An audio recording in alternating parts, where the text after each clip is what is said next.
Creamer Media's Mining Weekly is speaking to Mark Cutifani, the CEO of Anglo American. Mark, I've never experienced such a flurry of trumpets about any sector of the economy as the hydrogen economy.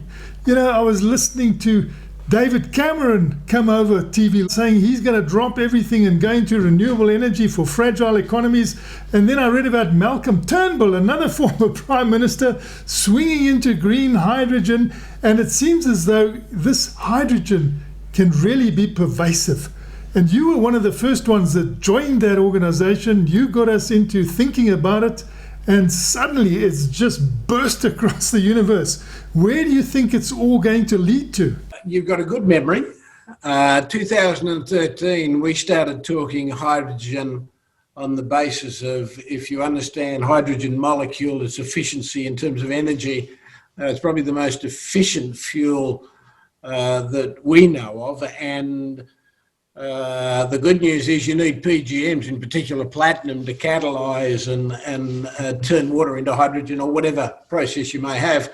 So yes, I was talking my own book, but the more homework I did, the more logical it seemed. And so hydrogen's been around for a long time, but now we're starting to see with these new technologies, we're able to harness that potential. And with the need to decarbonise, people are now saying, whoa, now we understand how we can use hydrogen. And they're looking at renewables as the primary energy source, which is what we're thinking about. You then create hydrogen using wind power or solar power, so there's no carbon footprint in creating the hydrogen. Then we can use the hydrogen to replace the diesel in a truck. And now we've got a carbonless energy footprint that's quite unique. So that really fired my imagination back in 13-14 when I was trying to understand what platinum was. Look, it's been a great journey. We're absolutely thrilled and excited to see that it's starting to take off. It could go anywhere. And literally, hydrogen could be fueling 18%, almost 20% of the world's energy by 2050. And if that were to be the case, then South Africa would be one of the centres of the hydrogen industry on the basis that PGMs, at this stage, the best known catalysers for creating hydrogen and for turning hydrogen into water, which is basically what happens when we're driving a truck. And then you did another great thing. You set up in the Limpopo the foundation for the biggest mining track in the world. And, that is really great for South Africa. People turn to us a lot. This has got a lot of headlines. And how is that doing? Well, very well. And I've got to give Tony O'Neill, Donovan Waller and Chris, to be fair, in his time when he was in Platinum, they were the catalyst to bring all that thinking together. And, Norman is the chairman of Anglo Platinum, Natasha, they're driving it as hard as they can with Tony to get a truck on the ground. And so by, I think, July, we'll be constructing the truck near Mogalakwena. We have made the minister a promise that he'll be the first to sit in the driver's seat, although I'm not sure he's got a licence, so we may have to take him through a few days training. I'm not sure if he's ready for that, but I'm sure he'd love to be the first in the truck in any case. So these are exciting times, and the really important message here is we've retained our technical innovation base in South Africa, and for us to be a catalyst for bringing these things together and using South Africa as a base is absolutely thrilling. If we can help make that another industry for South Africa, then that would be a great win for everybody. And I've got to say, the government's been very supportive.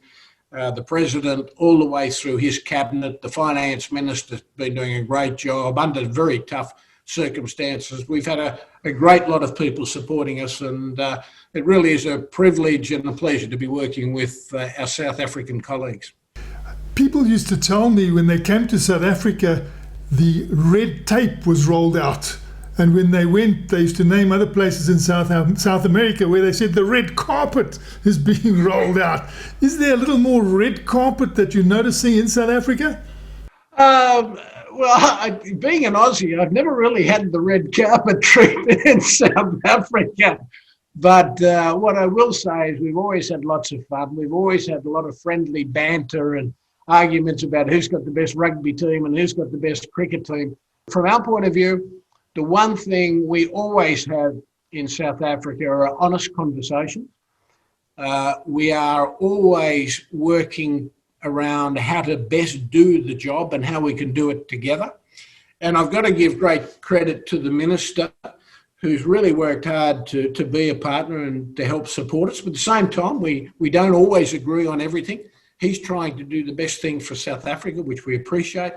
But certainly the leadership and the support we get, we really do appreciate. And whilst I wouldn't say it's red carpet, we certainly get the support and help we need. And in talking about the solar array, the renewable source, the sun, the idea of the hydrogen strategy, being able to use that energy inside our operations. The Minister's been fantastically supportive, Eskom, all the associated ministries, the President, local communities, have all been very, very good. Now, we're going to do much better with our local communities, but to be fair, we've generally had pretty good support. So, you know, we are strong advocates and supporters of South Africa in every sense of the word.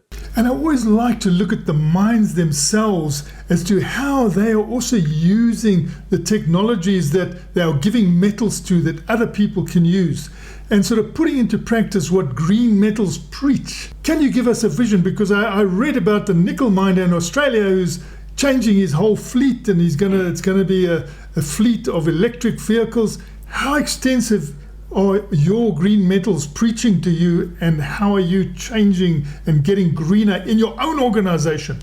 Well, I think there are a couple of things or a couple of points to make. Firstly, we're continuing to grow our copper business, our nickel business.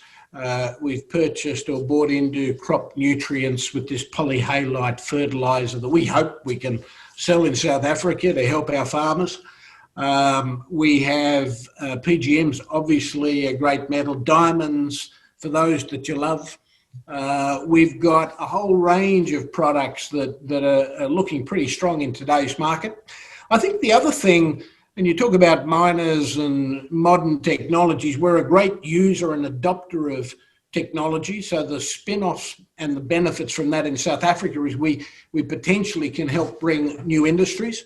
And a lot of people forget that beneficiation is core to who we are, particularly in the platinum business. Today, Anglo Platinum actually has 50% of the world's non-Russian processing capacity in the PGM space. So we take the material right to metal.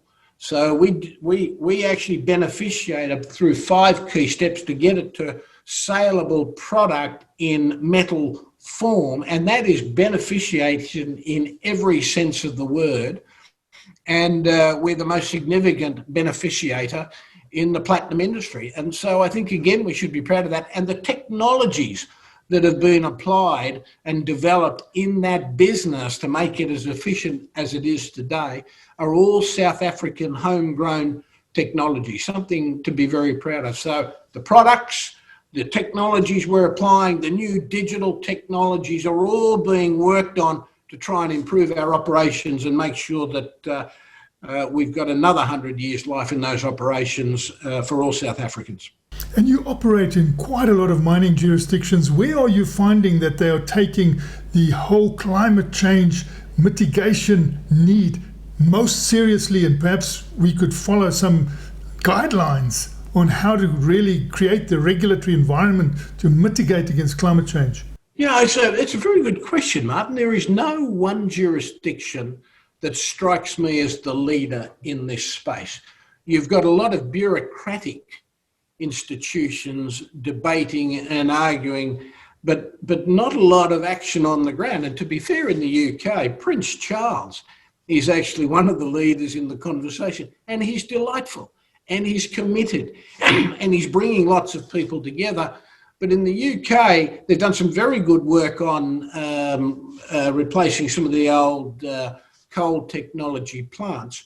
But again, in getting a coherent strategy, we haven't seen much globally, and maybe there's an opportunity in South Africa to work with the government on building a coherent decarbonisation strategy or energy strategy that supports industrial development and other commercial opportunities. Because, and one of the things James McCluskey once said to me, and I certainly know that James has many discussions with the president, we talked about the availability of land, and the reason the land conversations don't worry us as a company is we know that the land issues have to be addressed, and the government's trying to do that in a constructive way, and sometimes you don't always get that right.